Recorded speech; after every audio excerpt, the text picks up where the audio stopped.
ทุกคนมาเด้อกินเฝอนี่อันนี้เฝอแมนซื้ออยู่ที่หมู่บ้านน้องปื้มเองทุกคน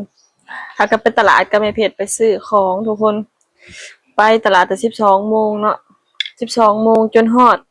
บ่าย 2ไปแต่เที่ยงจนฮอดบ่าย 2ไปแวะซื้อเฝอ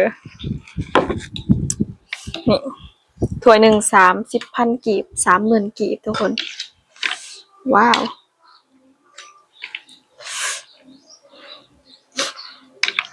ก็จะราวๆอยู่ประมาณถ้วยละ45 บาททุกคนเอ้ยมาเดินทุกคนเดี๋ยวสกินอันนี้แมนคุยกับปีกัดหมักเพชรหมากเพชรเด้อทุกคนนะเฮาหักซื้อแล้วเพื่อเฮาโง่หันโง่นี่ทุกคนมามันก็เลยเส้นอยากไปบ่ล่ะ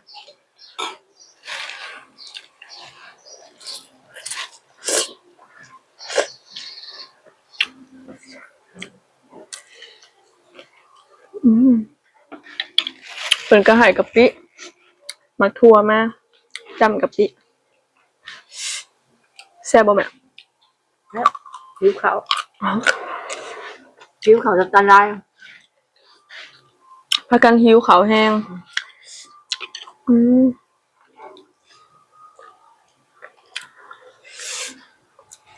มาเด้อทุกคน